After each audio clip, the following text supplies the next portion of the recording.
Bonjour tout le monde, c'est Mika. Aujourd'hui, nouvelle étape de 40 km environ entre Espinal-Horisberry et Pampelune. Je voulais que ce soit une étape de transition relativement tranquille après le gros effort fourni la veille. Mais malheureusement, ça ne s'est pas exactement passé comme prévu. Je vais vous raconter tout ça. J'ai commencé par prendre un petit extrait tout de suite au départ parce que j'aimais beaucoup l'endroit où j'étais. J'ai à nouveau eu quelques soucis d'orientation, puisque le GPS et la piste Eurovélo me proposaient un parcours de 57 km très dénivelé, alors que le Camino Frances, donc le chemin de Saint-Jacques, en faisait à peu près 35.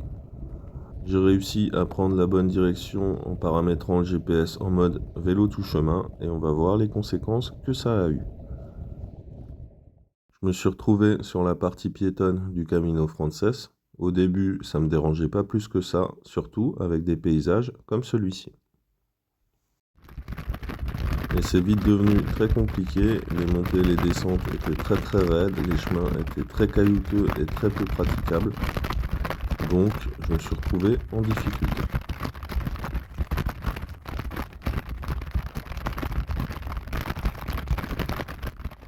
En plus de ça, à certains endroits, il y avait des portes à ouvrir et même des escaliers à passer, comme ici.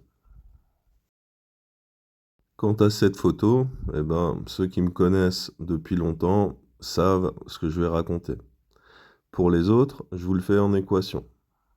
On a donc une pente raide, une rivière, un vélo chargé, un tigre dans le moteur et un âne au volant. Le résultat était garanti. Une gamelle aussi magistrale que ridicule. Ça va, il n'y a pas trop eu de casse ni sur le bonhomme ni sur le vélo, mais c'était quand même totalement stupide de ma part d'essayer d'aller à fond la caisse à cet endroit-là. Je précise que j'ai pris la photo après coup. Le gué n'était pas encombré de personnes comme ici au moment où j'ai fait ma connerie.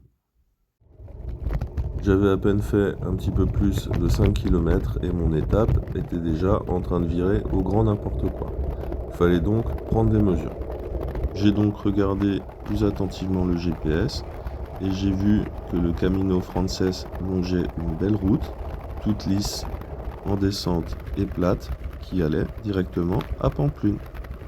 Mais c'était une nationale, et pour GeoVélo, les nationales, ça n'existe pas, même si elles sont peu fréquentées et avec des conducteurs dessus très respectueux des cyclistes.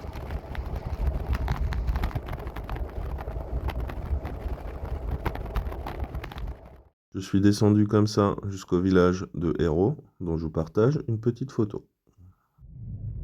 Après cela, il y a eu ce qui aurait dû être la seule vraie difficulté du parcours si le GPS avait fonctionné correctement. C'est une petite bosse, l'Alto de Hérault, un col qui, dans ce sens, fait 170 mètres de dénivelé positif. Donc c'est vraiment pas très méchant. On me voit ici arriver au sommet de ce col. Bonne nouvelle, il y avait un food truck qui avait créé un lieu de pause pour les pèlerins. J'ai donc pu m'arrêter, boire un coup.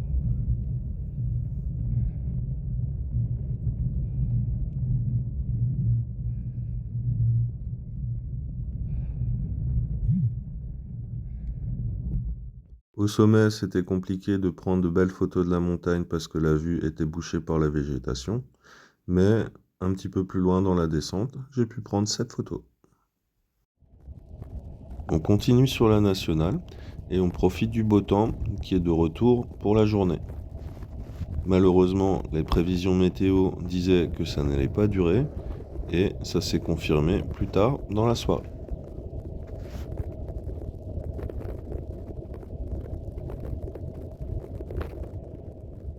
Un nouvel extrait un petit peu plus loin sur la nationale où j'ai croisé beaucoup de cyclistes, comme ça vient d'être le cas ici.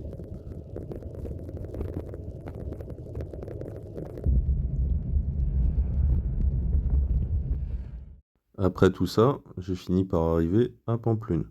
Mon vélo m'a demandé de le laisser puisqu'il était invité à un séminaire dans un hôtel.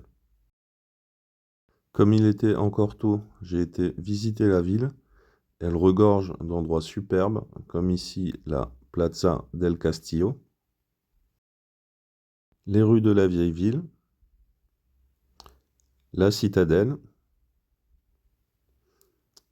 et bien sûr la cathédrale, dont le patrimoine est d'une richesse inestimable.